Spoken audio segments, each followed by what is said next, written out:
Súper, ahí está grabando la sesión del día de hoy. Le vamos a pedir a ver, ¿a quién podemos pedirle? A Jenny, que nos bendiga con la oración inicial.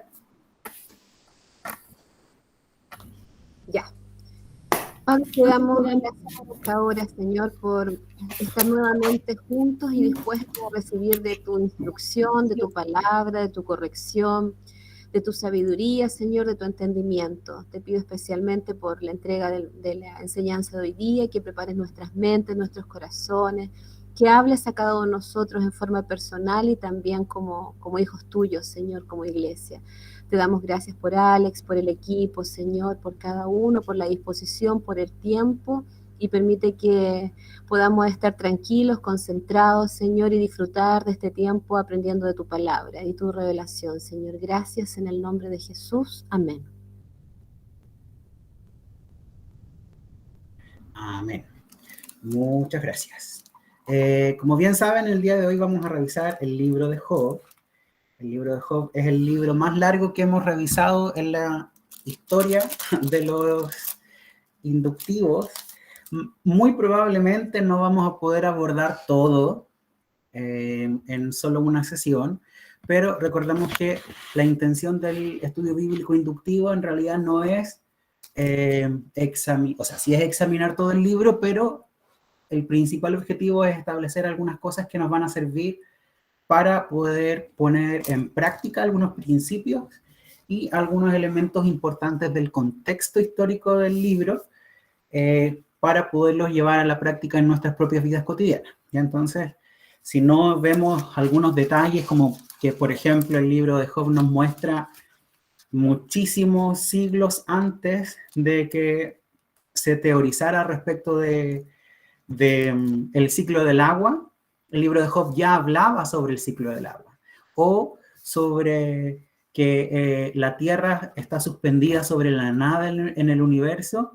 Eso es más bien una teorización muy moderna respecto de la composición del cielo y de la tierra, pero el libro de Job ya nos adelantaba que esta era una realidad. Entonces, detallitos sabrosos como estos, que son súper interesantes de conocer, la verdad es que los vamos a omitir para efectos de tiempo.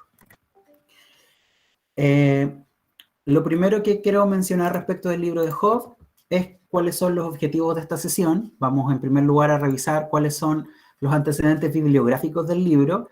En segundo lugar, vamos a revisar algunos elementos de contexto histórico de producción.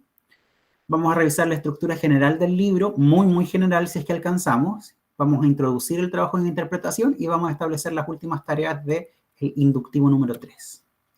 Vamos entonces con los antecedentes bibliográficos. Lo primero que tenemos que saber y que debemos reconocer es que el libro de Job forma parte de la literatura sapiensal de la Biblia. ¿Qué significa esto? Significa que tiene un énfasis profundo en la sabiduría, en el análisis de la sabiduría. Y como género literario, o como estilo literario más bien, está compuesto por prosa. Hay dos elementos en prosa, que son la introducción del libro de Job, que está escrito en narrativa, en el original, por supuesto, y el prólogo final del libro de Job también está escrito en prosa. Y todo lo que está entre medio y que es la historia de Job, o los diálogos de Job, en el original, y bueno, en nuestra Biblia también aparece en verso, pero en el original se nota aún más esta característica de estar escrito en verso. Esta característica del libro de Job, que forma parte de la literatura sapiensal y que además está compuesto por la prosa y el verso, lo hace ser uno de los escritos mundialmente conocidos como uno de los más hermosos y más difíciles de escribir. Por eso es que luego estoy adelantando un poquito sobre la fecha en este momento, pero es súper importante y súper necesario recordar que la calidad del texto escrito nos hace suponer que hay una reescritura en el texto. Porque además el libro de Job cuenta algunos antecedentes que Job no vivió, pero que sí ocurren antes y que ocurren después de la vida de Job, que están en la prosa, que están en prosa y que están en el inicio y en el fin. Por lo tanto, el autor del libro de Job es desconocido. No podemos decir que Job escribió el libro de Job, sino que más bien, primero no se sabe porque no hay ninguna evidencia ni interna ni externa, bueno, externa sí hay, pero interna que nos diga el libro de Job fue escrito por Job. Porque además en la lógica de esto que les acabo de contar, es imposible que sea esto. Recordemos que hay una conversación entre Satanás y Dios en el capítulo 1, en el prólogo, que Job desconoce hasta el último momento. Por lo tanto, no podemos decir que Job escribió este libro porque si no él conocería sobre esta situación. Posiblemente el libro de Job se trata de un relato oral que fue compilado por varios autores, entre ellos Moisés y Salomón. ¿Por qué Moisés y por qué Salomón? Moisés principalmente porque Moisés recibió la revelación de Adán y Eva, que ocurrió antes de su nacimiento. Y algunos teólogos creen que Génesis fue escrito por Moisés, o gran parte del Génesis fue escrito por Moisés. Hay algunos otros autores que dicen que Génesis y el Pentateuco y la gran parte del Antiguo Testamento fue en realidad una revisión que ocurrió después del exilio, que Esdras estuvo encargado de hacer una reescritura de todos estos textos, pero la verdad de las cosas es que no hay mucha evidencia que respalde esta teoría, pero sí tiene un poco de lógica entender que los escritos del Antiguo Testamento no son escritos tan puros, digamos, porque la misma Biblia nos dice que el Génesis fue una compilación de algunos textos y que se escribieron en algunos momentos específicos de la historia. No tengo la cita específicamente en este momento, pero quien quiera revisarla después se la puedo buscar, porque, insisto, es la misma Biblia la que dice que hubo una recopilación de historias que fueron compiladas para la reescritura. Como por ejemplo también ocurre con Jeremías. En Jeremías también se nos dice que Baruch fue el encargado de hacer esta compilación de los escritos de Jeremías. Pero eso es paréntesis. A propósito de que Jeremías ha estado dando vueltas en mi vida este último semestre. El origen de este libro es completamente desconocido. Posiblemente es originario este relato oral de la tierra de Uz, que es la tierra en donde Job nació. Y es interesante que sea de la tierra de Uz, porque Uz forma parte del reino de Edom. Y como bien dice la diapositiva, Edom es el nombre con el que se le conoce a Esaú, que es pelirrojo. Edom viene a ser como pelirrojo en la traducción literal. Y Esaú, al parecer, también era pelirrojo. Y la Biblia nos muestra que Edom y Esaú son la misma persona. Y Esaú, recordarán que es el hijo de Abraham, hermano, hoy dice hermano sin H, ¿qué? Voy a corregir. Y, ahí sí, hermano de Jacob.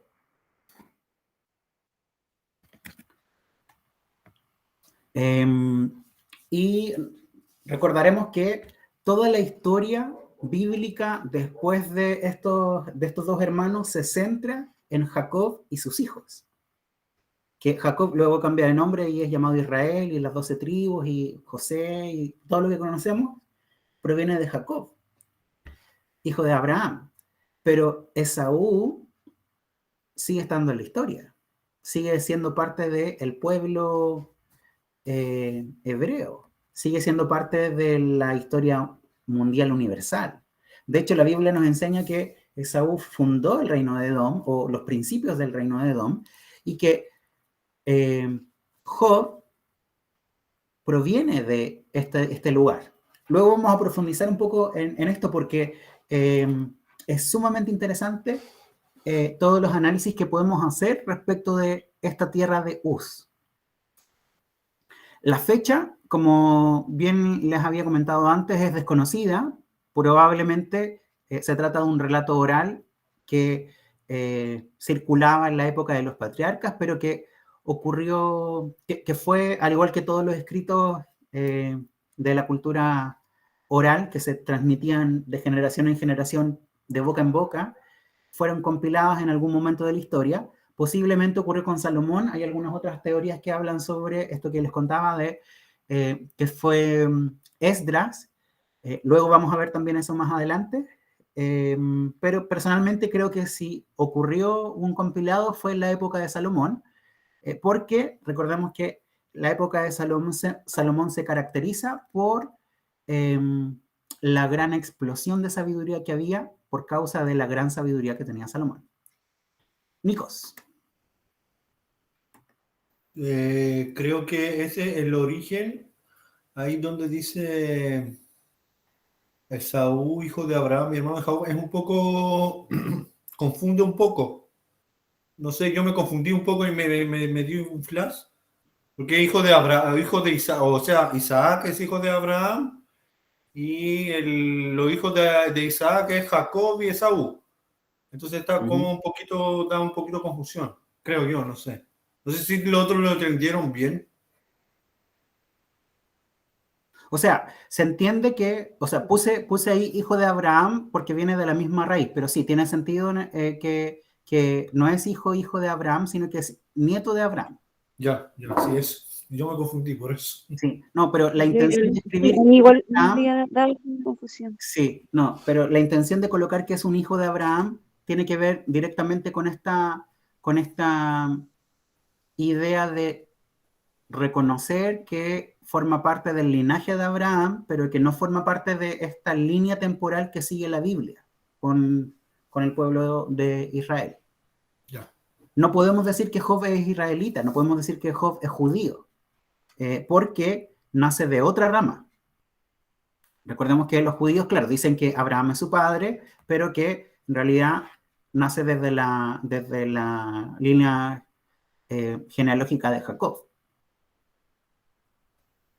O sea, yo por lo que entendí, Esaú son como los árabes, los musulmanes, ¿eso es o no? Sí. Ya.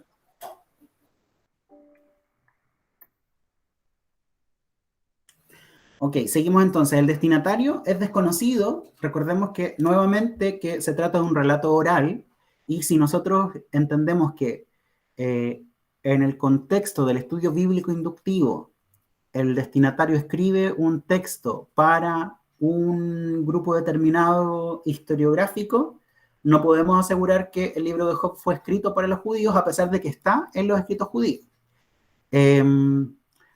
Sí, oficialmente debiese ser el destinatario el pueblo judío, pero, vuelvo a insistir, se trata de un relato oral que posiblemente forma parte de varias culturas, de la misma manera en que el relato de la creación es parecido en gran parte de las culturas y existe un relato de el diluvio universal que es compartido con varias culturas, pero que tiene versiones distintas en momentos distintos, ¿ya? Entonces, para ser más fidedignos respecto del mismo estudio, es que el destinatario es desconocido y no el pueblo de Israel.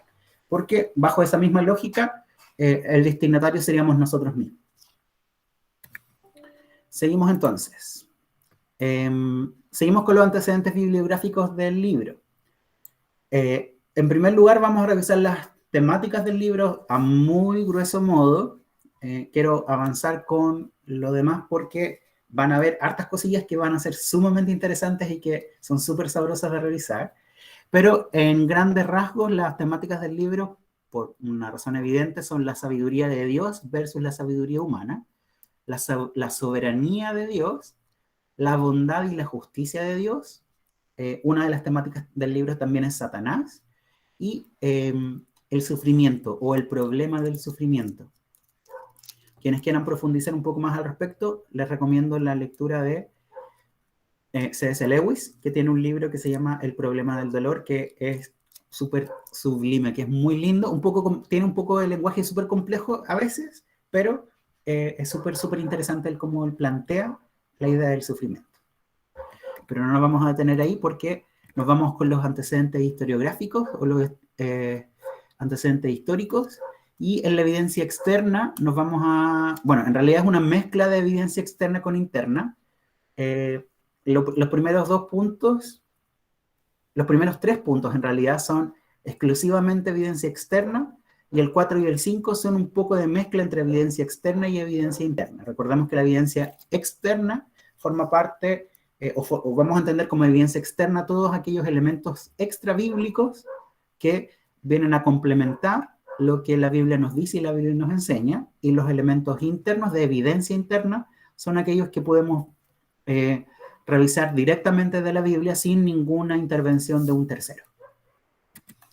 Vamos con lo primero, sobre la perspectiva judía de Dios. Antes de la creación, dicen los judíos que solo existía Dios, que es eterno y que es infinito. ¿Cómo es posible entonces la existencia de algo limitado en medio de todo lo eterno y lo infinito? Es imposible, de acuerdo a la perspectiva de que Dios engloba todo y es todo, que algo imperfecto, algo no santo, forme parte de Dios mismo. Entonces, lo que proponen los judíos es la teoría del Tzimtzum, que básicamente dice que Dios se contrajo a sí mismo y que dejó un espacio vacío en donde él no estaba, comillas, no estaba, para permitir la existencia de algo que no fuese Dios y que pudiese tener estas características imperfectas, estas características limitadas, estas características no infinitas, no eternas. Coloqué ahí un versículo que es sumamente importante y sumamente interesante de revisar. Ahí les voy a pedir a alguien que me acompañe y me ayude con la lectura, porque básicamente lo que dice esta perspectiva judía, o lo que nos trata de mostrar la teoría del Tzimtzum, es que Dios lo llena todo, es absoluto. No hay nada que esté fuera de Dios. Por lo tanto, bajo la perspectiva judía, lo bueno y lo malo provienen de Dios. Y esta cosmovisión de Dios tiene algunos ribetes que son un poco contrarios a lo que nosotros hoy por hoy entendemos por Dios. Nosotros reconocemos y sabemos que todo lo bueno viene de Dios, que todo lo agradable viene de Dios y que todo lo perfecto viene de Dios. Y que todo lo contrario a bueno, agradable y perfecto no provienen de Dios. Ahora, esta idea a nivel de pensamiento es completamente opuesta a la perspectiva judía de Dios, que dice lo bueno y lo malo vienen de Dios. Son ideas irreconciliables, porque ¿cómo es posible, bajo nuestra perspectiva cristiana occidental del siglo XXI, que lo malo provenga de Dios? ¿Cómo la destrucción es una idea de Dios? ¿Cómo la rebelión es una idea de Dios? No, para nosotros es inconcebible esta idea. Sin embargo, desde la perspectiva judía, tanto lo bueno como lo malo provienen de Dios. Y ahí, en Isaías 45, del 5 al 7, nos muestra esta perspectiva judía de Dios. No sé si alguien lo tiene para que lo lea, por favor. Yo lo tengo. Dale nomás. Quiero leer la TLA. Bueno, tengo varias igual aquí. Dice, yo soy Dios y fuera de mí no hay otro. Tú no me conocías, pero yo te preparé para la lucha, para que todo el mundo supiera que yo soy el único Dios. Yo he creado la luz y la oscuridad. Yo hago el bien y envío la desgracia. Yo soy el único Dios y solo yo hago todo esto. Muchas gracias. Vale, ¿tú tenías otra versión? Tengo la NBI. Dale nomás. Ya, dice, yo soy el Señor y no hay otro. Fuera de mí no hay ningún Dios. Aunque tú no me conoces, te fortaleceré, para que sepan de oriente a occidente que no hay ningún otro fuera de mí. Yo soy el Señor y no hay ningún otro. Yo formo la luz y creo las tinieblas. Traigo bienestar y creo calamidad. Yo, el Señor, hago todas estas cosas. Muchas gracias. Entonces, aquí solo hay una breve demostración de esta idea de que tanto lo bueno como lo malo provienen de Dios. Ahora, debemos, insisto, reconocer este sesgo en nosotros y en el pueblo judío, porque yo no estoy diciendo que esto sea, que sea falso, ni que nuestra postura teológica o de cosmovisión esté equivocada.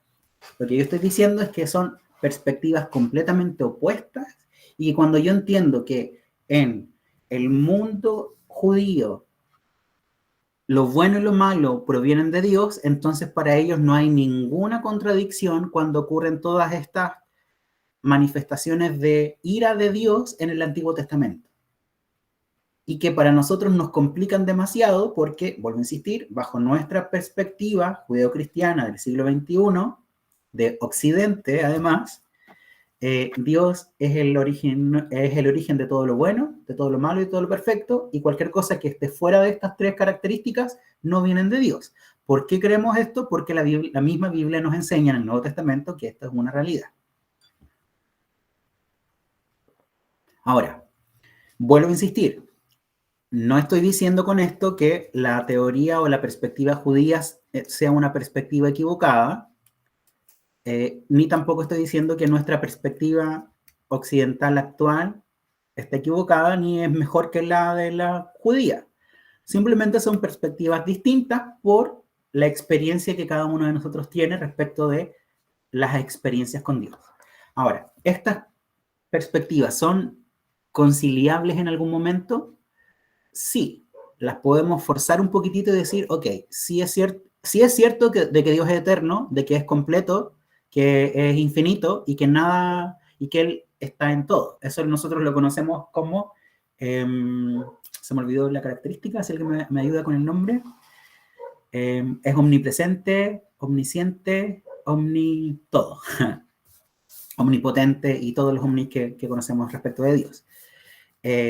Por lo tanto, esta idea no parece ser tan lógica, o sea, no parece ser tan ilógica cuando nosotros decimos, oye, al parecer, efectivamente Dios se contrajo para poder existir, para que exista algo, esto que somos nosotros y esto que es la tierra y que es imperfecta, que es limitada.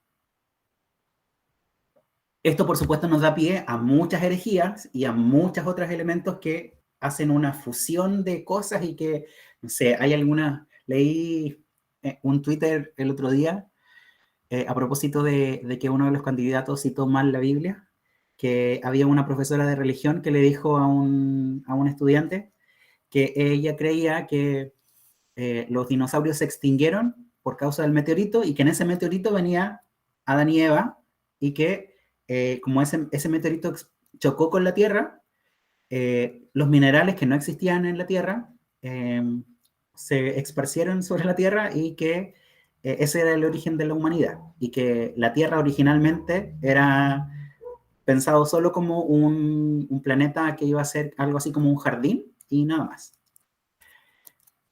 Vuelvo a insistir, todas estas teorías un poco herejes, un poco divertidas, nacen a partir de esta idea y esta concepción de que Dios es perfecto y que nada imperfecto puede habitar en él, ¿ya? Que es cierto. Pero seguimos, porque si no nos va a pillar la hora. Segundo punto, sobre el concilio celestial. Este punto es súper interesante, porque en el capítulo 1 del libro de Job nos encontramos con este consejo celestial, este lugar en donde están varios hijos de Dios. En algunas versiones dice hijos de Dios, en otras versiones dice ángeles. Y en la NB dice ángeles, pero otros dicen hijos de Dios, pero que en medio está Satanás, y que Satanás se pasea entre medio de los ángeles y está frente al trono de Dios y le dice, Dios, Job te sirve porque tú lo has bendecido. Y es súper interesante porque no es Satanás el que lleva a acusar a Job, sino que es ante Dios, sino que es Dios el que presume de Job. Y ahí Satanás le responde y le dice, pero es que él te bendice solo porque tú lo has bendecido. En fin, vamos con entonces el concilio celestial. En Job 1 se nos muestra una realidad espiritual que ya se ha manifestado antes en la Biblia. Salmo 82.1 es una demostración pero explícita de esto. No sé si alguien puede buscar el Salmo 81, alguien más puede buscar Primera de Reyes 22, del 20 al 22, y Deuteronomio 4, 19. Porque este concilio, este lugar en donde está Dios sentado y además hay algunos seres celestiales que están a su alrededor, no es desconocida para el mundo hebreo, ni tampoco es desconocida para la gente del Nuevo Testamento. Recordemos que en el Antiguo Testamento, al menos yo no recuerdo ninguna liberación de demonios. No existe, al parecer, ninguna liberación en el Antiguo Testamento. Sin embargo, en Mateo ya nos muestran, en el primer libro, ya nos muestran que hay una especie de exorcismo, una oración en donde personas son liberadas de demonios en el instante y nadie parece sorprenderse. ¿Cómo es que nadie se sorprende si nadie lo había visto nunca antes? Al parecer, la Biblia no nos dice nada al respecto, pero parece ser parte de lo que se conoce alrededor. Entonces, esta característica de estos seres celestiales que de alguna u otra manera gobiernan con Dios es una idea súper antigua en el sentido de que está evidenciado en el Antiguo Testamento y que nos demuestran que la verdad de las cosas, el cristianismo no es una creencia monoteísta. Nosotros no creemos al parecer solo en un Dios, sino que tenemos una creencia enoteísta. Esto significa que tenemos varios dioses, pero que entre esos varios dioses hay solo uno que merece toda la adoración, merece todo el reconocimiento y merece ser considerado el Dios supremo, Dios de dioses, Dios de todos los dioses. Vamos a revisar estos pasajes. Salmo 82:1, ¿quién lo tiene por ahí? Yo lo tengo. Dale nomás. Dice, en la versión NTV, Dios preside la corte de los cielos, pronuncia juicio en medio de los seres celestiales. Súper. Hay una versión, espérame, Salmo 82, déjame revisarlo. ¿Alguien puede leer otra versión del Salmo 82:1? Sí. Yo tengo la NBI. Ya. Dale nomás. Nomás, Valentina. Sí, ya. Dice, Dios preside el consejo celestial, entre los dioses dicta sentencia.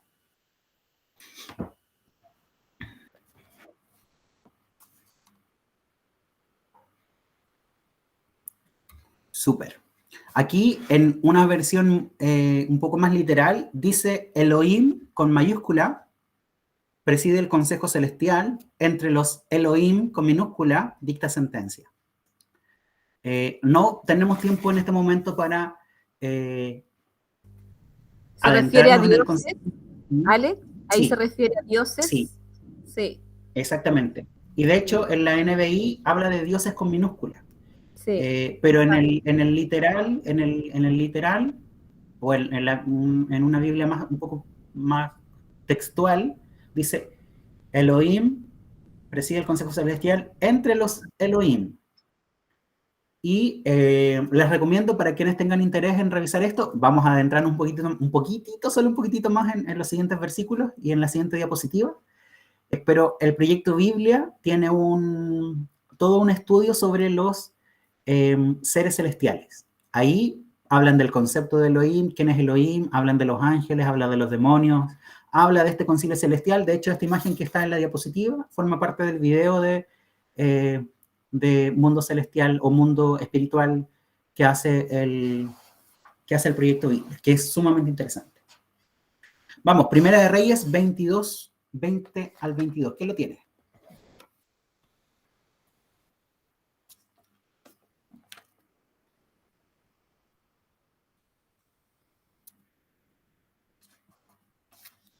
Primera de Reyes 22. Yo tengo la NBI. Ya, dale no. Y el Señor dijo, ¿quién seducirá a Acab para que ataque a Ramot de Galab? y vaya a morir allí. Uno, no tengo muy buena luz.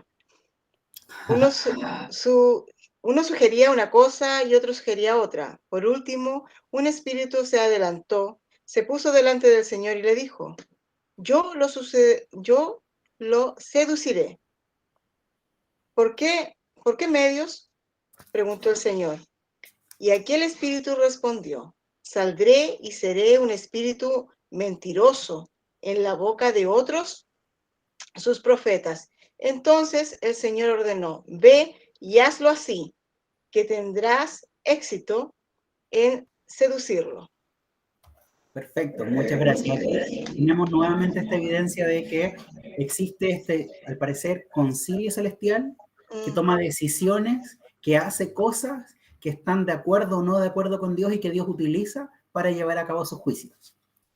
Una de las más interesantes, Deuteronomio 4:19. Con esta, cuando yo vi esto, me explotó la cabeza porque después esto se conecta con Génesis 6, y toda la construcción de Babilonia, o sea, de la Torre de Babel, y etc. Dice, 4:19 dice, de lo contrario, cuando levanten los ojos y vean todo el ejército del cielo, es decir, el sol, la luna y las estrellas, pueden sentirse tentados a postrarse ante ellos y adorarlos. Esos astros los ha designado el Señor, el Dios de ustedes, como dioses de todas las naciones que están debajo del cielo. Súper, muchas gracias. Hay otro versículo que habla y que nos dice que las estrellas son ángeles. Y de hecho eso se conecta con Génesis 1 y Génesis 6, y que el sol y la luna son dioses, pero no son este sol y luna que nosotros vemos de manera material, sino que parece ser una realidad espiritual paralela en donde el sol tiene un gobierno y la luna tiene otro gobierno, y que además hay otros seres espirituales que forman parte de las estrellas y que gobiernan el mundo. Cuando nosotros revisamos Génesis 6 y vemos que las naciones son entregadas al gobierno de estos seres celestiales, cada uno de estos dioses parece tener un reino, y Dios, Elohim, se queda con los judíos. Vale.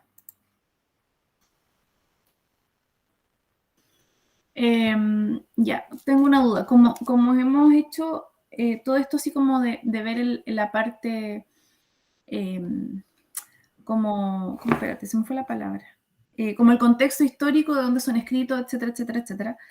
¿En qué momento yo puedo diferenciar, ponte tú, lo que tú estás diciendo, que me tiene un poco confundida, a, por ejemplo, esto de estos pueblos que simplemente adoraban muchos dioses? Por ejemplo, yo me acuerdo que en uno de los libros, y no quiero decirlo porque no quiero, pero me acuerdo que lo vimos en uno y dijimos así como, oye, y era común en esto adorar a más, hacia tener muchos dioses, entonces esto de que se presentara un solo dios era difícil para ellos, etcétera, etcétera. Entonces, ¿cómo tú filtras, ponte tú, en decir, sabes que esto pudiera ser, o en el fondo es alguien que está dentro de su cultura, en el fondo adora la escoba, la ventana y la luna? ¿Me cacháis?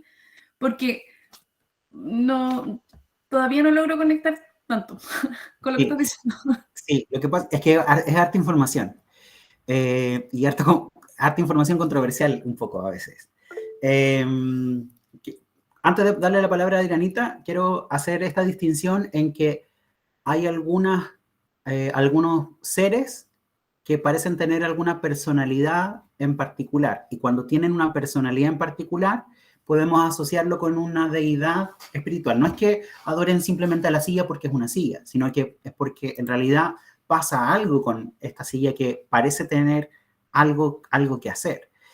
Si nosotros sacamos todo el contexto de la Biblia y recordamos algunas de las clases de historia, tal vez, en donde hablaban sobre la creación de los mitos, se decía que, por ejemplo, se le asignaba, o en lenguaje probablemente también lo vieron, que el origen de un mito tiene que ver con una explicación de un evento astronómico o algún evento que genera algo en las personas. Recordemos que por eso es que en la antigüedad se adoraba a la lluvia. O se adoraba, o se hacen hasta el día de hoy algunos ritos para atraer la lluvia, porque al parecer hay algo relacionado que hace que la lluvia caiga. Ahora, nosotros entendemos que en realidad es un ciclo que ocurre de manera natural y que hay elementos físicos asociados, pero cuando nosotros revisamos la historia bíblica, también encontramos evidencia de que Dios le ordena a la lluvia detenerse porque el profeta dijo que se detenga. Exactamente, Elías. Y que cuando el profeta dice, ahora va a llover, es porque Dios le dice y llueve. Entonces, ¿cómo filtrar? La verdad es que no lo sé. Es difícil. Pero es sumamente importante tener esto en mente cuando nosotros decimos, no, es que adora a otros dioses. O cuando vemos que, por ejemplo, hay una idolatría a Baal, por ejemplo, que es una figura y que está muerta, y que, por ejemplo, cuando se llevan ¿cómo se llama esta cosa? El cajoncito que tiene la presencia de Dios, que no es un cajoncito, el arca del pacto. El arca del pacto se lo llevan, se lo roban a Israel y es puesto en un templo que no recuerdo si es Baal, creo que es Baal, pero no estoy seguro. O Dagón, creo que es Dagón. Se lo llevan a este templo y todas las figuras de Dagón se caen y se quiebran después. Y los enemigos de Israel devuelven el arca del pacto porque además no solo se caen y se rompen las figuras, sino que además a ellos también les da lepra y les salen granos y queda la pura escoba y ellos dicen, Dios es real. Y aquí estos dioses que parecen ser reales no actuaron. Pero en los textos más antiguos reconocemos esta complicidad, esta relación entre estos seres espirituales malignos y los seres humanos. Recordemos el mismo Génesis 6, cuando los hijos de los hombres que entendemos, los hijos de Dios, que entendemos que son ángeles, tienen relaciones con las mujeres de la tierra y tienen hijos. Ahí estamos hablando de seres espirituales que son considerados dioses, pero que no son dioses, pero que sí tienen este estatus superior. Y que de acuerdo al relato bíblico también tienen cierto dominio sobre algunas cosas, sobre territorios principalmente. Adrianita, ahora sí. Ya, mira, bueno, en parte dijiste lo que yo quería decir, pero lo que pasa es que yo creo que nosotros, o sea, más que enrollarnos mucho así entre cuáles son los dioses y no dioses, yo pienso que a nosotros nos queda claro, por lo que la Biblia nos enseña, que se supone que es la base de nuestra fe, ¿cierto? Es que cuando hablamos de aquellas culturas que tenían muchos dioses, justamente eran dioses sin vida. Eran dioses que ¿cómo se llama? Que como que incentivaban a algo. La diosa de la fertilidad, de las siembras que tenían, ¿entiendes? O sea, todos los dioses, y la mayoría de los dioses egipcios, ¿cierto? Eran estatuillas creadas como que representaban algo, pero era algo sin vida. Y los dioses que nos enseña la Biblia y que habla, eso ya es el argumento de lo que Dios creó primero. De la comunidad, sí, de la comunidad del mundo espiritual, del mundo de Dios, de lo cual a nosotros se nos revela lo mínimo, porque si no nos volveríamos locos. No tenemos la capacidad para poder comprender y aún más para poder distinguir la jerarquía que Dios ha dado a sus seres. Sí. ¿Entiendes? Entonces, para mí va la diferencia en eso, en que Dios, Él ordena su mundo, nos hace saber lo justo y necesario para mantenernos cercanos a Él. Y el resto es parte humana que crea y dibuja. Dios es como para llenar espacios que no sabe llenarlos sin conocer a Dios. Sí, exactamente. Quiero ir un paso más allá en mi herejía y volverme un poco conspiracionista, porque, por ejemplo, se habla de los reptilianos y de que la serpiente y los extraterrestres y cosas así, pero no podemos negar la existencia de algunos jeroglíficos que hablan de estos seres humanos que tenían forma de serpiente. ¿Y de dónde aparecieron esos jeroglíficos? ¿Era solo invención del ser humano? ¿Alguien se los inventó nada más? Porque si alguien se los inventó, se los inventaron en un sector, y al otro lado de otra parte de la historia también se imaginaron al mismo ser como serpiente. ¿Por qué hay tantas similitudes, digamos? Y si nosotros hilamos más fino todavía, todavía en esta onda media conspiracionista, si nosotros revisamos el Génesis y vemos el relato de Adán y Eva con la serpiente, el original en griego habla de serpiente, que tiene la misma raíz en palabra que serafín, que es un ángel que al parecer tiene forma de serpiente. Entonces, no será, y aquí mi herejía conspirativa, que tal vez estos seres con forma de serpiente no serán serafines que estaban en la tierra y que son ángeles caídos, y ¿quién va a saber? Ahora, volviendo un poco como aterrizando un poco toda esta idea, la intención de hacer esta revisión es primero entender el contexto en el que se están moviendo las personas que están leyendo el libro de Job. Porque si, por una parte, entendemos que Dios es soberano y que Dios, al parecer, tiene a este equipo de seres que están ayudándole a gobernar la tierra, es una evidencia de que en realidad Dios quiere compartir su poder y su reinado con otros seres, y que no es distinto de nuestra idea de que nosotros estamos sentados a la diestra de Jesús en lugares celestiales, y que viene un reino en donde cada uno de nosotros va a tener una parte que cumplir en este reino. Entonces no es distinto. Ahora, sobre los detalles, si que es fulanito o menganito, o si va a ser un ser espiritual o un ser humano, en realidad no nos perdamos en esta discusión, como en estos detalles que son interesantes de analizar, y quedémonos con lo que realmente nos importa, que bajo la perspectiva hebraica sobre este mundo espiritual, el libro de Job tiene un lugar súper particular. Porque para ellos esto es una realidad. Y como entendemos que para ellos es una realidad, para ellos el que haya sido Satanás, por ejemplo, o Hasatán en realidad más que Satanás, el que haya hecho y deshecho con Job, no es distinto de que haya sido el mismo Dios el que lo hace.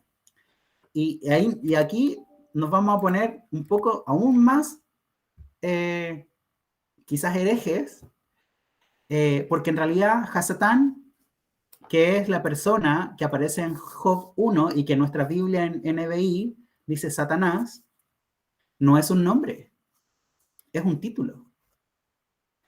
Y este título significa adversario y opositor, y que de acuerdo al relato bíblico es el adversario de los seres humanos, no es el adversario de Dios. Y esto, teológicamente, para los cristianos que tenemos un poco más de experiencia, ¿por qué lo cambié a Hasatán? Porque el original es Hasatán. Y de ahí lo voy a explicar por qué dice Satanás y todo lo demás. De hecho, está en el último párrafo. Pero es importante saber que para nosotros que somos cristianos un poco más, no sé si maduros, pero que tenemos un poco más de experiencia al respecto, entendemos que Satanás no es el opositor de Dios. Pero las personas que no tienen tanta experiencia con Dios creen que sí. Creen que Satanás es el rey del infierno, pero como les dije en el Cultura de Reino en algún momento, Satanás no reina en el infierno. Él está destinado a estar preso en el infierno. Y muchos de nosotros seguramente ha escuchado, ha visto algún post o algo que dice algo así como, no, yo me voy a ir al infierno con Satanás porque ahí es más divertido. Y es como, no, amigo, no. Hasatán como concepto propiamente tal es raramente mencionado en la Biblia, pero se asume que al ser un título, cualquier ser espiritual que cumpla la función de oponerse a la humanidad es un Hasatán, es un adversario. Y aquí, con esto le decía que esto me vuelve un poco más hereje, porque incluso Dios mismo es Hasatán. Y le voy a pedir a alguien que lea números 22, 21 y 22, mientras Nico nos dice que lo había dejado con la mano levantada hace un rato atrás.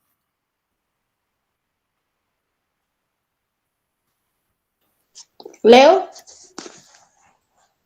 Antes que Nico diga su pregunta. Ah, ya. Que demasiada información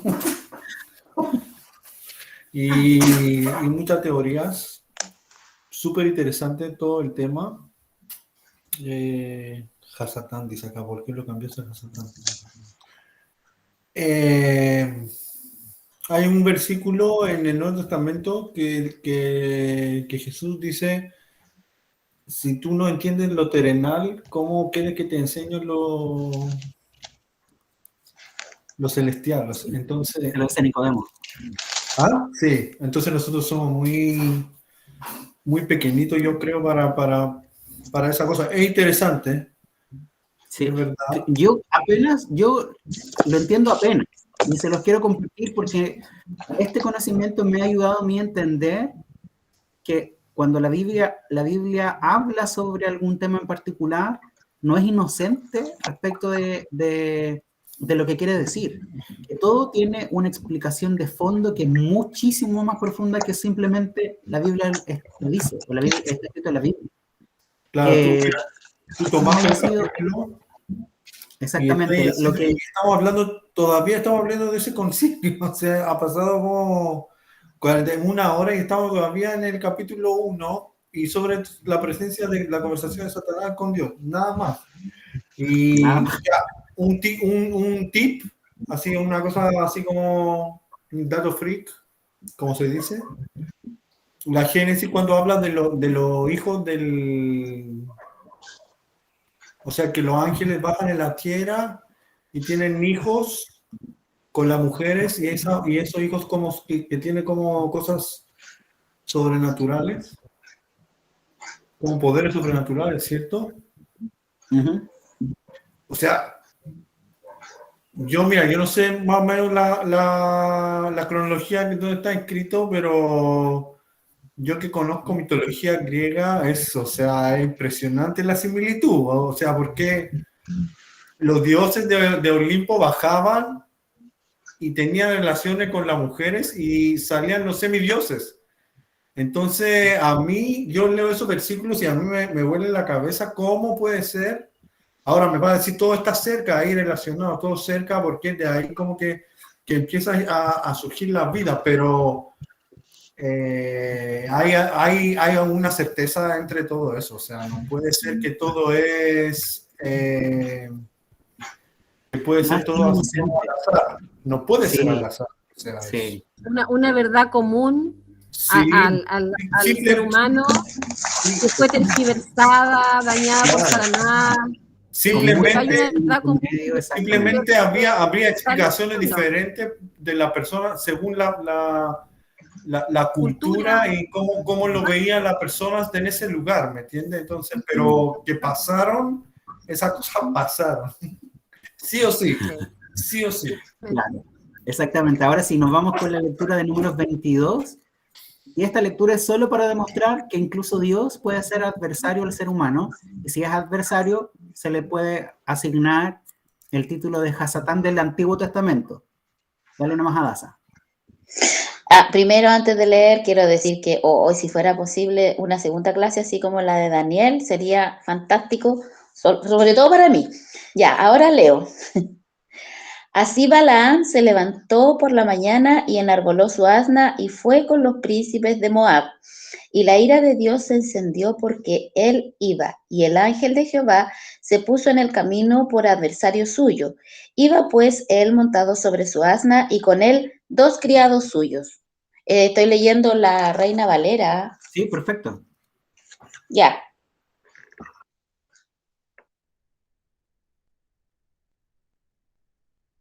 ¿Hasta llegó? Sí, eso era. ¿Lo vuelvo a leer? Sí, por favor, porque me perdí. Ya. Así Balaam se presentó por la mañana y enarboló su asna y fue con los príncipes de Moab. Y la ira de Dios se encendió porque él iba, y el ángel de Jehová se puso en el camino por adversario suyo, Iba pues él montado sobre su asna y con él 2 criados suyos. Ya, perfecto. Aquí hay que hacer una explicación antes. Cuando nosotros hablamos de el ángel de Jehová, estamos hablando de lo que nosotros conocemos como teología del nombre. Cuando Dios pone su nombre en alguien, el ángel de Jehová es la representación de él mismo. Nosotros vamos a encontrar al ángel de Jehová después más adelante en Josué, cuando se presenta delante de él, y Josué le dice, ¿quién eres tú? ¿Eres de los nuestros o eres antagonista nuestro? Y el ángel de Dios le dice, no soy ninguno de los otros, y se me olvidó el nombre, Josué se postra y lo adora, y el ángel no le dice que no se postre. Y cuando vemos esta misma escena, pero con otro ángel, en el Nuevo Testamento, el ángel le dice, no te postres frente a mí, porque solo puedes adorar a Dios. Por lo tanto, la lógica nos dice que el ángel de Dios es Dios mismo. Es una especie como de aparición antigua de Jesús antes de ser Jesús. Entonces aquí el ángel de Dios se opone a Balaam y va en contra de lo que él quiere establecer. ¿Ya? Entonces, vuelvo a insistir, la idea de adversario, la idea de opositor, tiene que ver con este concepto de Hasatán. Hay un libro muy interesante que se llama Satán, una autobiografía. Satán, una autobiografía que es del autor que se llama Yehuda Berg, que es súper interesante. Yo lo leí y hay que ir con cuidado con este libro, eso sí, hay que usar los filtros bien, tener los filtros bien encendidos, porque a ratos se va harto hacia la cábala. La cábala, para quienes no sepan, es un movimiento, una religión oriental que distorsiona harto la verdad de Dios, pero que en este libro en particular, si yo soy capaz de distinguir la paja y sacarla, me quedan algunos conceptos súper interesantes, como que, por ejemplo, esta idea de ser oculto y opuesto, de alguna u otra manera habita en el ser humano como lo que nosotros entendemos desde el cristianismo como la carne, que se opone al deseo de Dios y que busca solo complacerse a sí misma, y que es el origen de lo que la Biblia nos enseña sobre que el origen del mal está en nuestro propio corazón. Ya. Este autor lo que hace es decir que Hasatán, o la esencia de Hasatán, habita en nosotros como esa manifestación, y que se manifiesta como el orgullo, como el deseo de no querer cuidar nuestro corazón, y varias cosas así, para quienes quieran profundizar en esta área. Y la personificación de Hasatán, y por eso lo cambié y no puse Satán, ocurre de manera posterior al exilio. Y esto es por causa de las influencias del zoroastrismo, de los babilónicos y los persas. El zoroastrismo también es una religión de Oriente, y básicamente lo que hace es tener un panteón, así como el de los griegos, muy amplio, de muchos seres espirituales, le da nombre, le da características, y los mezcla, y lo que sucede es que se hace una fusión tan grande que a ratos no se logra distinguir cuándo es realmente judaísmo y cuándo realmente es zoroastrismo, o cuándo hay metido entre medio Kabbalah también. Porque, por ejemplo, nosotros conocemos, de acuerdo al relato bíblico, nombre de solo 3 ángeles: Gabriel, Miguel y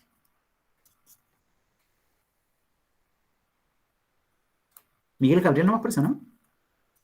¿Hay un tercero? No, parece que son 2. Bueno, se me fue el concepto. Lo importante... Yo no conozco otro más. Yo no conozco otro, no me acuerdo por lo menos otro más. Miguel y Gabriel, a ver. Santo Internet. Sí, santo Internet.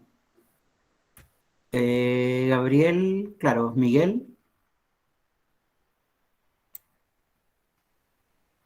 Sí, esos. Pero en la teología católica, por ejemplo, encontramos a Uriel, encontramos a Rafael, ¿y de dónde salieron esos nombres? Muchos de esos nombres aparecen en Enoch, y también forman parte de lo que el judaísmo adoptó del zoroastrismo. También con respecto del nombre de los demonios, cuando nosotros revisamos y nos vamos en la bola con la teología de la liberación y con la angelología y la demonología, nos vamos a encontrar con un sinfín de nombres que aparecieron de dónde, no lo sabemos porque en la Biblia no hay nombres de demonios, excepto Lucifer y nada más. Pero el libro de Enoch nos habla de un montón más, y otras corrientes filosóficas también nos hablan de un montón más. Pero ¿qué tanto de eso es bíblico y qué tanto de eso debería interesarnos? La verdad es que creo yo, re poco. Respecto de la angelología, que suele ser como súper como interesante para algunas personas y que de hecho hay muchas personas que hacen como invocaciones a los ángeles y cosas así que parecen ser súper lindas. La verdad es que de eso yo no estoy tan seguro, pero quería mencionarlo como esta fusión de culturas que nosotros como cristianos no estamos exentos de esto. Cuando el pastorcito hablaba sobre esta idea de fusionar las culturas y de que de alguna u otra manera estamos haciendo, estoy súper mal con los nombres hoy día, cuando hay esta mezcla de culturas, ¿cómo se llama? ¿Sincretismo? Gracias, sincretismo cultural. Nosotros pareciera ser que estamos hablando de que hoy día nuestra cultura cristiana está siendo como envuelta por ideologías que quieren fusionarse y generar este sincretismo, pero la verdad de las cosas es que estamos sincréticos hace muchísimo rato atrás. No todo el sincretismo es malo, no todo el sincretismo es bueno, pero tenemos que tener ojo con eso. Por ejemplo, lo que les contaba, no sé si fue en este inductivo, si fue en el inductivo anterior, fue Cultura de Reino, cuando hablamos fue en el inductivo pasado, cuando hablé de Gálatas, cuando hablamos sobre los druidas y del Halloween, y hablamos de la Navidad, y hay muchas personas que rasgan las vestiduras porque dicen que no deberíamos celebrar Halloween y Navidad, hay algunos que solo celebran Navidad pero no Halloween y así, es porque los orígenes griegos y los orígenes eran fiestas paganas. Si nos metemos realmente en estos conceptos, hermanos queridos, hasta ir al cine es una actividad pagana. Tener redes sociales es una actividad pagana. Entonces, como, ¿dónde vamos a poner el ojo? ¿Dónde vamos a poner el límite? Como, ¿cuál sí? ¿Las que son bonitas? Sí, las que parecen un poco feas, ¿no? La Navidad porque regalos y Jesús, pero eso es una mezcla, pero que ni les explico. En fin, seguimos porque ya se nos fue la hora y nos queda re poco tiempo. Sobre la construcción del texto. La teoría dice que posiblemente el libro de Job fue compilado en 3 momentos. El primer momento fue en el reinado de Salomón para buscar entre comillas, acercarse a la sabiduría del rey en esta explosión de sabiduría. Yo creo que es posiblemente una de las alternativas más convincentes. Durante el exilio del pueblo de Israel para dar respuesta y esperanza al sufrimiento que estaba viviendo el pueblo de Israel durante el exilio, que estaba sufriendo demasiado, que también puede ser una posibilidad, pero que la verdad es que yo no lo creo tanto. Y posteriormente a Esdras, que le explica al pueblo de Israel lo que experimentó y lo que significó el exilio. Esta teoría, la tercera, es la que yo menos creo, porque si fue en Esdras, entonces esto que yo les contaba de que Hasatán es el mismo que Satanás como persona, entonces esto debió haber ocurrido. Por lo tanto, esta teoría de que fue compilado en la época del post-exilio, la verdad es que no tiene mucho sentido para mí, pero como siempre les cuento todas las alternativas posibles y todas las versiones existentes. Seguimos. Una porque venía Job primero. Ahí está, Job. Revelación progresiva, sobre la revelación progresiva. Aquí quiero abordar 4 puntos súper puntuales. La primera es que Job proviene de la región de Uz. Esto significa, como ya lo habíamos visto antes, que proviene de la línea de descendencia de Esaú, el que fue aborrecido. Dice la Biblia textualmente, amé a Jacob y aborrecí a Esaú. Pero este aborrecí parece ser que no es tan aborrecido, porque si es que aborreció a Esaú y por consecuencia todos los demás fueron aborrecidos, no tendría sentido de que Job sea un hombre justo que proviene de Esaú. Por otra parte, tenemos que entender que todos los amigos y aquí me voy a adelantar para hacer un juego y para que no nos pille tanto el tiempo, que Elifaz venía de Temán, Bildad venía de Suaj, Sofar venía de Naamat, y no tenemos certeza de dónde venía Eliú, pero si lo vemos con la región de Uz, que está más cerca de Egipto, todos estaban súper distantes. Y claro, podrían ser, bajo nuestros conceptos contemporáneos, recorrer Israel de un lado a otro no nos va a llevar más de 2 horas en auto, o tal vez 5. Pero en la época venían a camello a ver a Job. Entonces el paso, toda esta idea de que Job estaba aquí y que de repente aparecieron los amigos, al parecer como de la nada, ellos no eran vecinos. No eran vecinos como el concepto que tenemos hoy día nosotros de vecinos, en donde yo estoy en casa de Gladys en 10 minutos, donde estoy, no sé, a 15 minutos de Puerto Vara, estoy a 3 horas de Valdivia, 2 horas y media, porque las distancias son mucho más grandes, muchísimo más grandes. ¿Por qué de la región de Uz? Y lo marqué como un punto importante, porque que Job sea de la región de Uz implica que Job no era judío. Y ya lo hemos conversado antes. La salvación es gracias a los judíos, sí, dice la Biblia, que ellos son el árbol del olivo y que nosotros somos injertos y todo lo demás, pero incluso antes de esta revelación de este olivo que tiene 2 ramas y que una del norte y el sur y que nosotros somos injertos en medio, ya Dios estaba hablando sobre este deseo de su corazón de afectar y de considerar a otros sitios que no son Israel. Esta característica de Job de ser de la región de Uz, que implica necesariamente que habían personas, y como dice el punto más atrás, ofrecía sacrificios por si sus hijos pecaban, habían personas justas. Dios mismo se enorgullece de la justicia de Job y él técnicamente no forma parte de su pueblo. Insisto, técnicamente él no forma parte de su pueblo. Muchísimo menos en el Antiguo Testamento, en donde nosotros reconocemos, después del Nuevo, con la aparición de Jesús, que para formar parte del pueblo de Dios necesitamos tener a Jesucristo en nuestro corazón. Y eso es así, y no hay vuelta atrás. Pero antes de eso, solo el pueblo judío.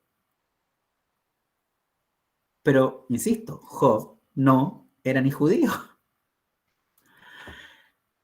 Hombre justo. Nosotros, cuando leemos el libro de Job, probablemente, decía un estudio que estuve escuchando el otro día, leemos el principio y decimos, hombre justo, y después vemos la respuesta de Dios. Pero este hombre justo, en medio de las conversaciones, en medio de toda esta discusión que tiene con sus amigos, llega un momento en el que dice, maldita la hora en la que nací. ¿Y qué nos muestra esto? Que no... ¿A qué quiero llegar con esta revelación progresiva? Que nosotros entendemos que hay cierta cronología en la Biblia que nos va mostrando ciertas áreas de Dios que con el paso del tiempo nosotros vamos adquiriendo ciertos conocimientos que nos llevan a amar y a profundizar nuestra relación con Dios, que es distinta de la generación anterior, y que no por esto es mejor, pero sí es complementaria y sí aborda algunas áreas que no alcanza a abordar la generación. Nos muestra que probablemente nuestros hijos o nuestros nietos van a tener una revelación también de Dios que va a ser distinta, que va a venir a complementar nuestra idea de hombre justo. Porque ¿cuántos de nosotros consideraríamos, por ejemplo, que alguien que no es cristiano también es un hombre justo? que también probablemente nos vamos a encontrar en el cielo con esta persona. Muy probablemente no vamos a ver a todos los hermanos, probablemente ni siquiera nos veamos nosotros mismos, capaz que ni siquiera me vean a mí en el cielo. Y vamos a ver a personas que uno podría decir perfectamente como, ¿y él llegó aquí? Y sorprendernos. Entonces, una de las cosas que me gustaron del libro de Job fue precisamente esta revelación profunda de la época de los patriarcas, en donde Dios está diciendo por una parte, cuando nosotros vemos el relato lineal con Jacob, que escogió a solo un pueblo, que este pueblo fue contenido, que se portó mal y que fue deportado y bla, bla, bla, pero Dios también está obrando de manera paralela con otras personas. Ofrecía sacrificios. Época de los patriarcas. Previo a Moisés, los sacrificios venían con Moisés. Entonces, ¿cómo este hombre ofrecía sacrificios si nadie le había dicho que tenía que ofrecer sacrificios? Probablemente, vuelvo a insistir, hay cosas que la Biblia no explica, pero que sí son evidentes. Porque, por ejemplo, la idea de ofrecer sacrificios es mucho más, es muy anterior también. Tenemos evidencia con Adán y Eva, y después con sus hijos, que venían a ofrecer sacrificio y que por causa del corazón de la persona, Dios vio con agrado un sacrificio y el otro no. En fin. Antes de pasar al Jehová Dios, Jehová quitó, Adriana y después Nico. Sí, mira, que para mí igual tiene mucho sentido el hecho de que no voy a, o sea, la Biblia habla de Adán y Eva, pero el planeta no lo pobló Adán y Eva. O sea, ¿cuántos Adán y Eva realmente habían? ¿Me entiendes? Porque O sea, no es que, ¿con quién más se casaron? ¿De dónde salió el resto de la gente?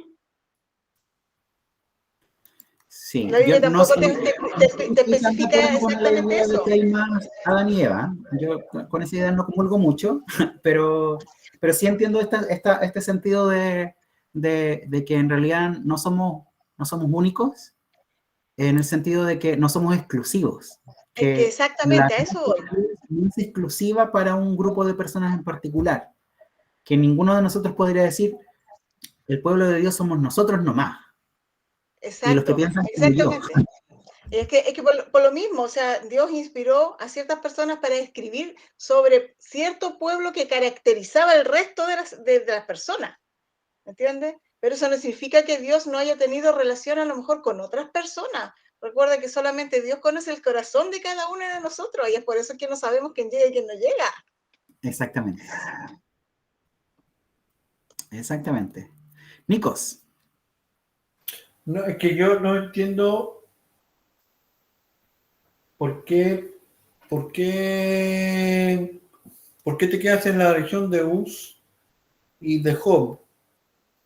Porque si vienen del linaje de Esaú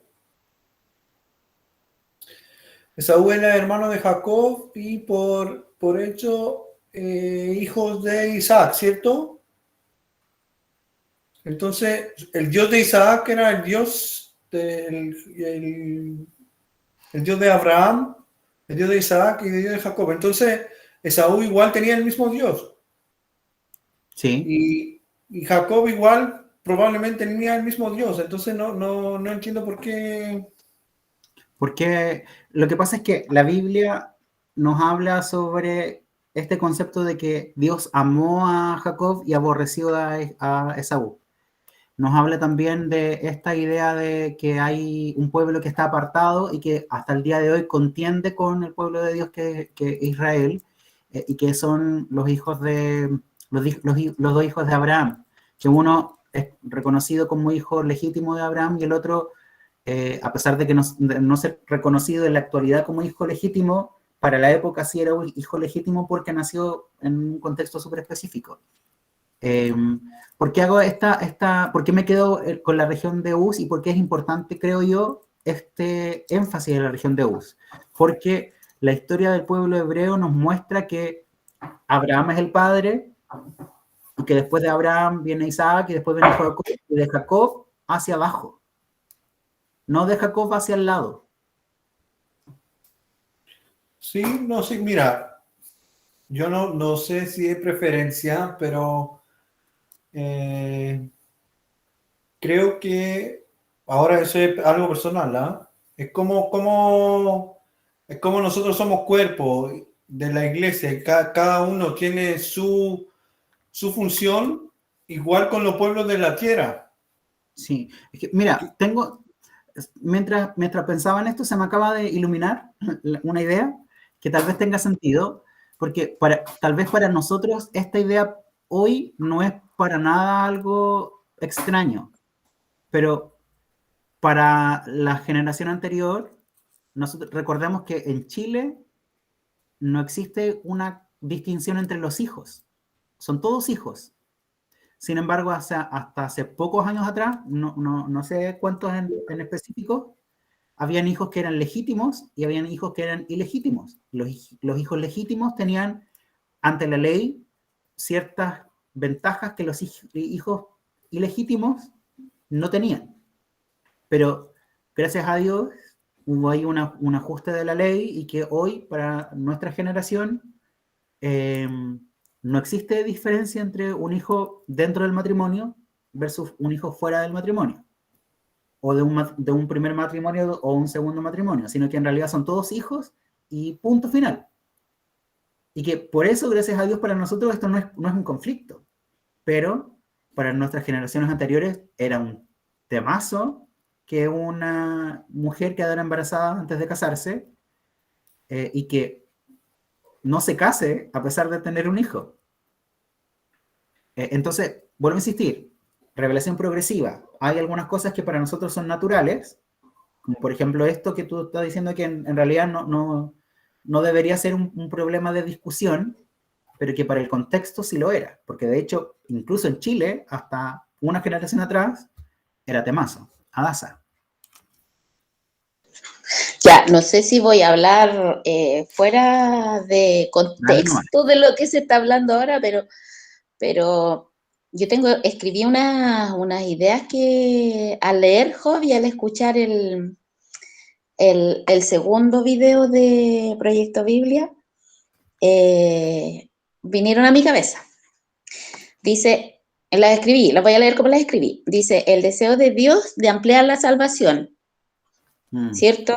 En segundo lugar, como Dios da y quita, que tú lo acabas de decir. Cómo los justos también sufren. Que lo encontré así como, eso lo encontré muy demasiado profundo.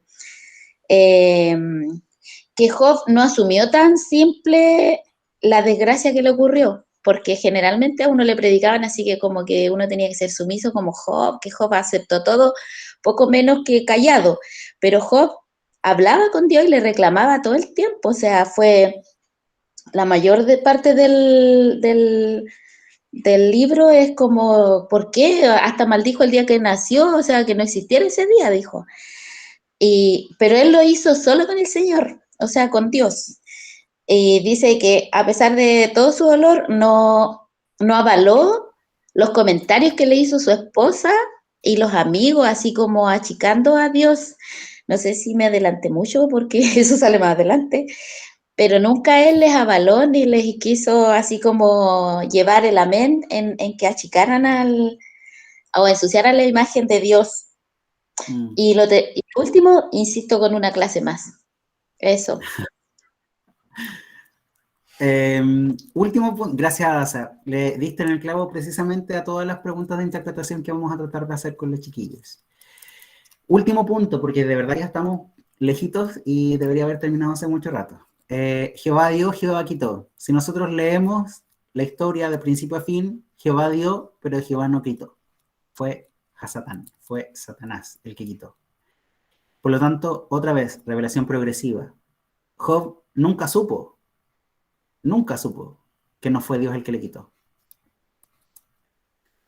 Y claro, es una idea bíblica, pero volvemos a este punto. Perspectiva judía del concepto de Dios. Para nosotros hoy, si es bueno, agradable, perfecto, viene de Dios. Si está fuera de eso, no proviene de Dios. Yo discutía al principio de la pandemia con varias personas que consideraban que el coronavirus había sido enviado por Dios como un castigo para la humanidad. Yo creo que no es así.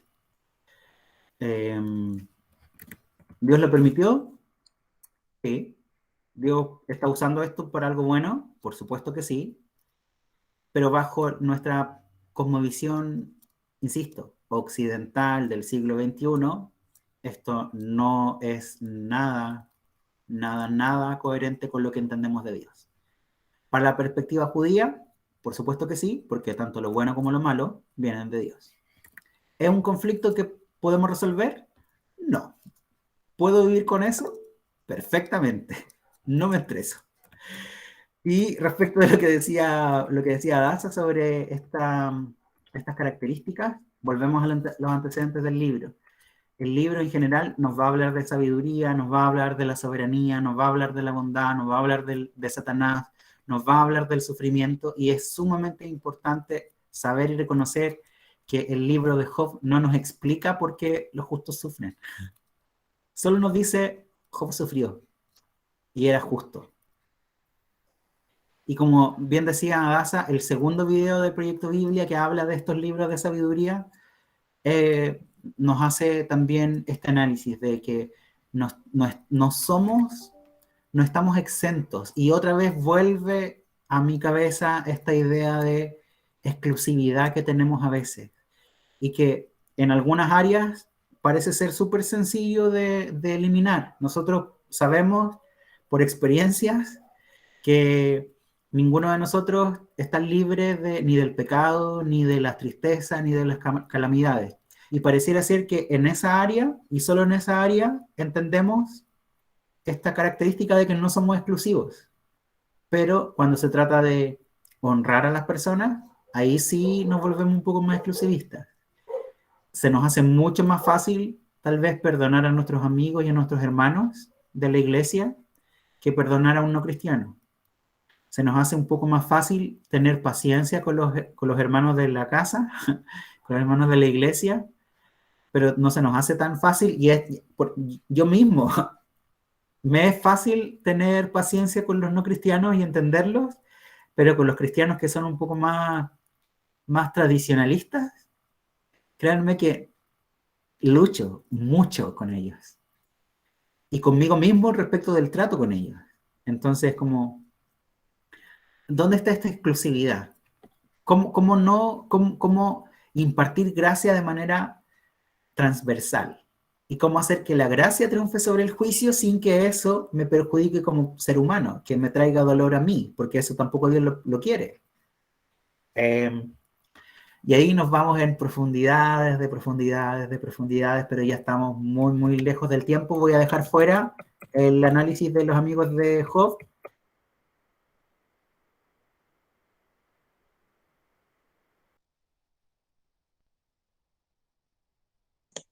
Alex, ¿te pegaste? Sí, quedó pegado. Hoy día faltaba, hoy día no se había pasado, hoy día faltaba. Había estado muy bien. No importa lo que cambia la cosa. Hay caídas. Alex, hay caídas. Le estaba diciendo que en realidad vamos a dejar fuera el análisis de los amigos de Job, pero el orden en el que aparece no es accidental. Probablemente el primero que habla es el más anciano y probablemente el que tiene más sabiduría, por eso habla primero. Considerar también que de los tres amigos, Dios responde luego solo sobre los cuatro amigos, Dios responde solamente sobre los primeros tres. El cuarto, ni Job lo pesca, ni Dios tampoco lo pesca. Probablemente haya sido incluido en una revisión posterior del libro de Job. Por supuesto, esta revisión posterior del libro de Job también fue inspirada por el Espíritu Santo. Por lo tanto, es válida para nosotros la lectura del libro de Job. Y no sé si les pasó a ustedes, pero cuando leían a los amigos de Job, no sé si se identificaron con alguno y dijeron, pues si tiene razón. A mí me pasó con Eliú, mucho. Pero si ni Job ni Dios lo pescó, entonces re poco tenía Eliú de de sabiduría. Entonces, re poco tengo yo también de tener razón con algunas cosas que yo decía, pero sí tiene razón. Eso. Lili y después Nikos. Bueno, yo lo que, de acuerdo a los amigos, claro, como bien dices, Dios siempre tiene un propósito y hace las cosas, porque hay un porqué de las cosas.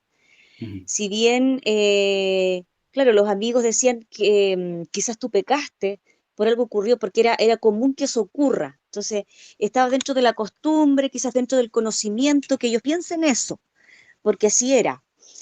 Pero yo siento, y de acuerdo a, no sé, a lo que yo interpreté, que Job, si bien dice Jehová Dios, Jehová quitó, sea el nombre de Jehová bendito, pero también dentro de Job él apelaba a su integridad.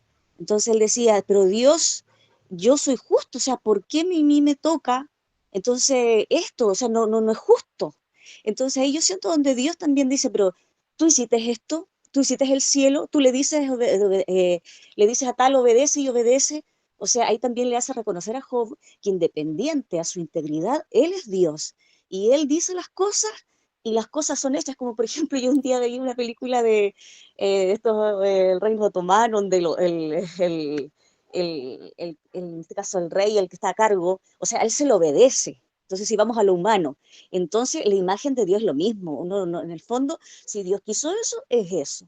Entonces, y eso uno tiene que también respetar esta soberanía, esta decisión de Dios. Y yo siento que ahí como que también Dios probó, en este caso, o trató esa parte de Job, el reconocer que Dios permite las cosas porque simplemente Él es Dios, y por supuesto también trató su parte quizás humildad, el decir quizás Dios ten misericordia, quizás eso le faltó.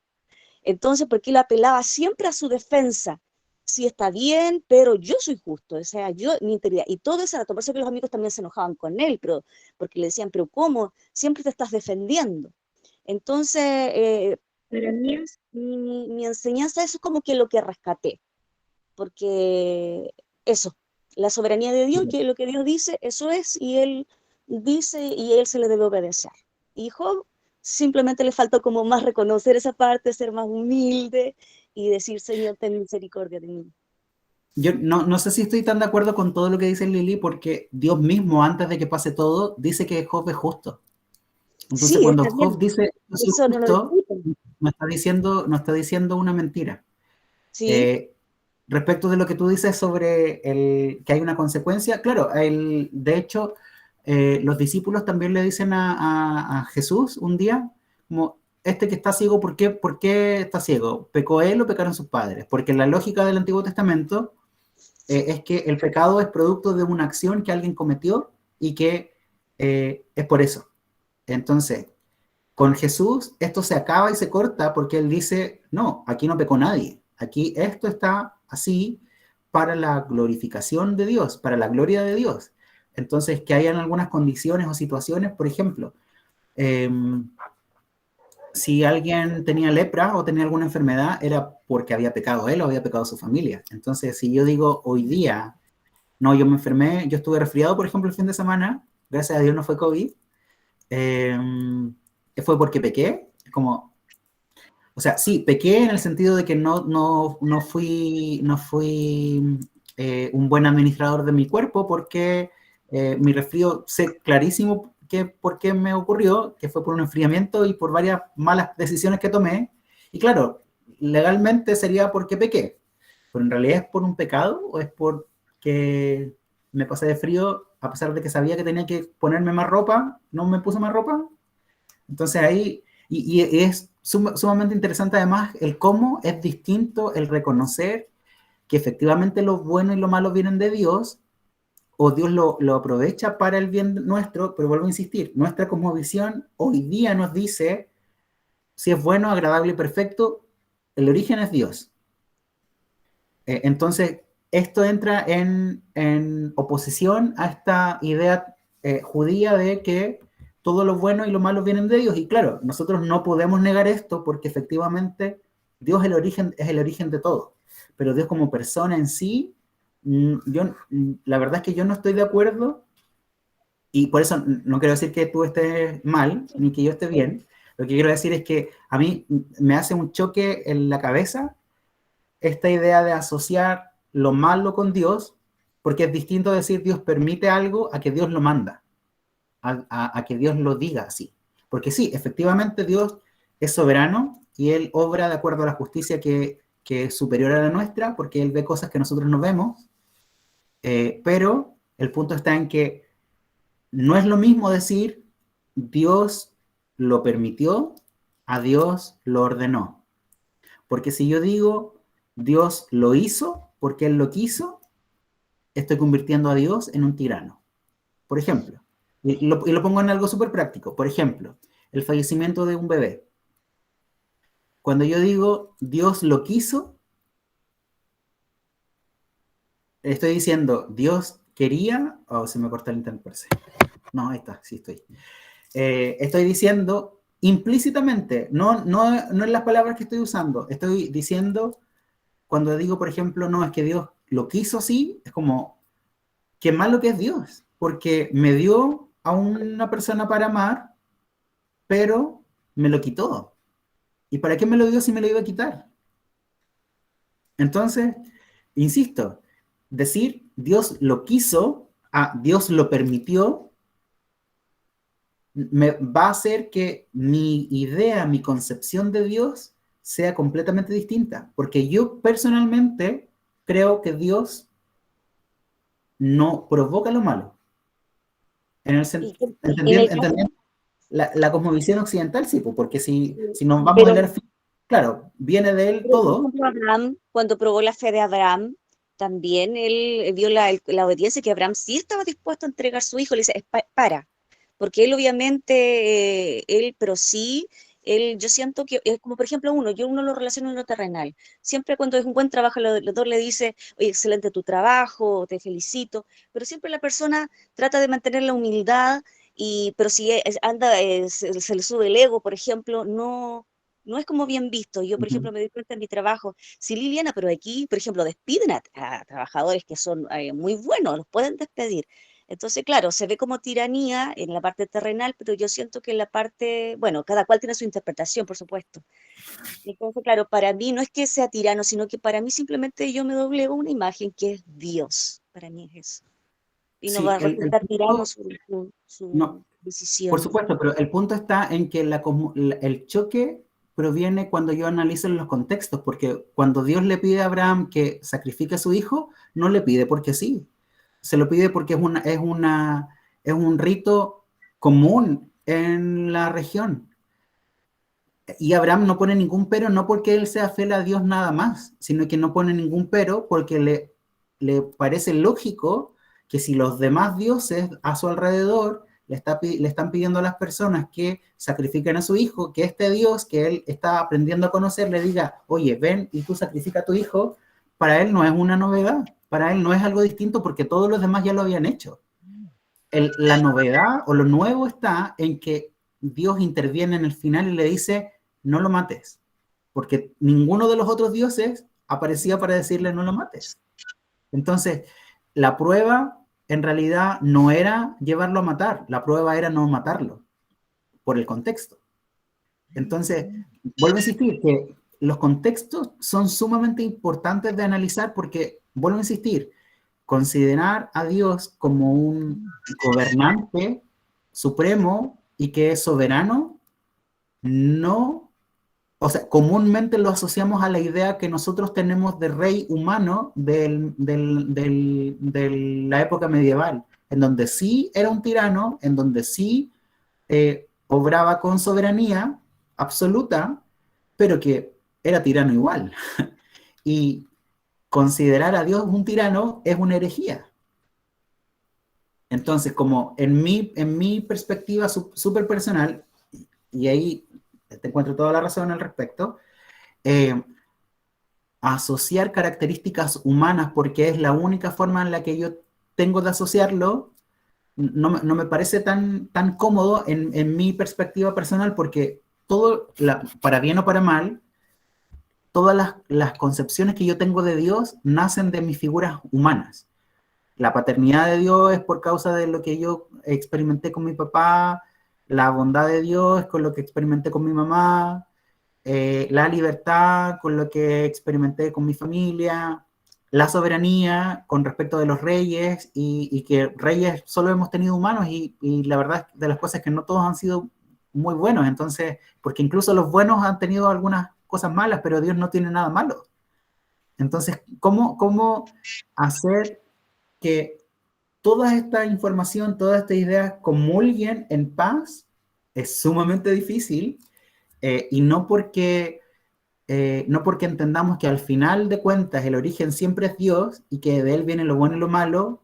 Yo puedo decir que lo malo tiene origen en Dios, que él lo quiso así porque simplemente lo quiso. Vuelvo a insistir, yo creo profundamente en la soberanía de Dios. Él es soberano y él hace como él quiere, pero él hace como él quiere de acuerdo a su naturaleza. Él es fiel a sí mismo, él es fiel a su palabra, y su palabra dice que él es bueno, que él es amor. Claro, y tiene un propósito siempre, en la personalidad de las personas. Exactamente, sí. Hay un propósito, hay algo más allá que el simple acto, y que el simple acto por sí mismo nos puede llevar a otras confusiones. Por eso vuelvo a insistir, en mi teoría personal, son dos líneas de pensamiento opuestas que difícilmente son alineables, que deben ser alineables, sí, porque no podemos explicar la diferencia entre las dos, que ambas tienen razón en ciertos puntos, pero que en otros no se pueden encontrar, pero no porque no se puedan encontrar significa que una está bien y otra está mal, pero si nosotros analizamos punto a punto, son irreconciliables. Yo no puedo reconciliar la idea de que Dios envía algo malo y decir por otra parte que solo Dios es bueno. Y todo lo que hace es bueno, agradable y perfecto, porque en una circunstancia, y lo llevo nuevamente a la práctica, ¿cómo puedo yo considerar el nacimiento de un bebé y la muerte de un bebé algo bueno? ¿Va a traer una enseñanza? Sí. ¿Va a tener un propósito? Sí. ¿Dios lo va a usar para bien? Sí. Y gloria a Dios por eso. Pero eso, el considerar que Dios lo envió porque sí, es humanizar a Dios de una manera demasiado terrible, creo yo. Nikos. Perdón que me haya extendido. Me apasiona a veces un poco algunos temas. No importa porque ya estamos como o sea, yo igual cosas igual personales, teoría personal igual, pero creo que es muy cómodo decir que Dios trae lo bueno y lo malo para el ser humano. O sea, sacar las posibilidades encima de la cosa que hace el ser humano. Es súper cómodo eso, decir que Dios hace la cosa mala. Por ejemplo, no sé, el coronavirus. Hay muchas cosas que el ser humano tiene la culpa y Dios lo permite, como tú dices. Y pasan las cosas porque el mismísimo ser humano la ha hecho. Ningún Dios ha hecho que las cosas, o sea, si uno lo piensa, y vuelvo a insistir, o sea, los cristianos hicieron terribles crímenes, o sea, mataron gente, o sea, las cruzadas, la Edad Media, o sea, un montón de cosas que uno no puede pensar. Entonces, ¿eso proviene de Dios? No, o sea, Dios sería injusto. Ahora, yo creo que hay un antes y un después. Ya, hay un antes y un después. Dios es el mismo hoy, ayer y mañana, pero hay un antes y un después. Y ese antes y un después es Cristo. Y eso es súper importante que nosotros lo podemos entender. Es súper importante. Y lo otro que yo pienso que es algo súper importante igual es que nosotros como cristianos nos hemos quedado con la idea que Jesús viene para quitar todo el pecado del mundo, pero no es su única misión. Tiene una misión súper importante. Y esa misión es mostrar quién es el Padre. Y si nosotros creemos en Jesús, sabemos quién es el Jesús, sabemos quién es el Padre verdadero. El Padre verdadero es como el Jesús. Y el Jesús, tenemos el ejemplo vivo que estaba y que hacía y que todo. Entonces, nosotros no podemos decir que Dios es malo, o sea, que trae cosas malas. O sea, eso yo pienso personalmente, o sea, es mi opinión personal. Una cosita más y que se me quedó en el tintero, y me acordé ahora que Nicos le dijo respecto de la revelación progresiva. En el libro de Job jamás se menciona a Jesús, pero hay una idea que ronda ahí en un momento y que Job dice literalmente, yo sé que mi Redentor vive. Ese es Jesús. Sí. Y solo dice eso, nada más. Él no tuvo una revelación profunda de Jesús, no sabía de la persona de Jesús, solo sabía que había una persona que era su Redentor y que vivía y que estaba ahí para él. Creo que dice algo que tengo mi abogado, algo así dice. Sí. En algún versículo algo dice así, como que yo sé que tengo mi abogado que me va a defender frente a Dios, una cosa así. Sí, también. Y, no me acuerdo cuál es el versículo, pero eso. Y recordemos que esto es época de los patriarcas, o sea, al principio. Desde ahí es que Dios se ha ido manifestando de a poquitito, terminando en una gran manifestación que es Jesús mismo, que trae la verdad y la revelación del Padre, y como bien dice Nicos, en el Apocalipsis, cuando Él aparece, trae completa expresión de quién es el Padre. Y con eso terminamos el día de hoy, porque son las 10:31. Muchas gracias a todos por quedarse. Les voy a enviar el IBR, yo creo que mañana en la mañana, o mañana a mediodía. Pero mañana es feriado, así que sí, a mediodía se los envío. El día jueves avanzamos con el IBR, la última sesión de IBR, y las tareas pendientes son ponerse al día con lo que no han hecho, y también durante el día de mañana les voy a enviar la encuesta de satisfacción respecto de este curso, que ha sido mucho más cortito que los anteriores, muy intenso, no por eso muy malo, no por eso peor que los anteriores. Y les adelanto ya que tenemos el visto bueno para el curso de Cultura de Reino número 2, y las temáticas son fe, rendición, amor al prójimo y gratitud. Va a ser enero, un curso cortito, solo los martes en la noche. Y eso, les voy a enviar también el enlace en cuanto nos den la autorización para la inscripción. Que tengan una muy buena noche, el Señor los bendiga mucho, y recuerden que las actividades prácticas son prácticas y que no sirve nada más decir voy a orar, porque orar, debemos orar todos. Les doy un ejemplo súper práctico. Yo todavía no envío mi último IBR, debo confesarlo, pero ya tengo mi actividad práctica pensada, que es orar de rodillas. Yo nunca oro de rodillas. Y me propuse en el corazón orar de rodillas cada noche, al menos por una semana. Eso es práctico, porque es algo que no he hecho antes, está fijado en un espacio temporal súper acotado, en una semana, en una hora específica. No hay una dirección específica porque en realidad no es el sentido, sino que en realidad el sentido tiene que ver con la forma, con el reconocimiento de la soberanía de Dios y de entender que Dios es rey y que merece la adoración postrado. Entonces, en ese sentido, la actividad práctica es súper sencilla, orar de rodillas, porque es algo que no hago y porque es algo que no hago regularmente, es algo que no he hecho hace mucho tiempo y que me lleva a hacer algo más allá de lo que hago regularmente. Y vuelvo a insistir, orar nada más, orar por revelación, orar por la plenitud de Dios, es algo que debemos hacer siempre. ¿Ya? Sí, entonces, chiquillos, yo quiero reforzar lo de Alex. A devolver, por eso. Sí. Quiero reforzar lo de Alex porque todo lo IBR que ha corregido habla solo de oración. O sea, no, si Dios trae perdón en mi vida, ya voy a orar para que perdono a mis hermanos. Anda a buscar un hermano, como dice la Biblia, y pídele perdón. Está bien que oras, pero anda a buscar un hermano y pídele perdón. No pasa nada. No se te va a caer la cara. ¿Ya? Eso. Ahora sí. David. Oye, una consulta respecto a la revisión de esos IBR. ¿Van a enviar alguna retroalimentación, alguna cosa? ¿No? Sí, tenemos algunos pendientes.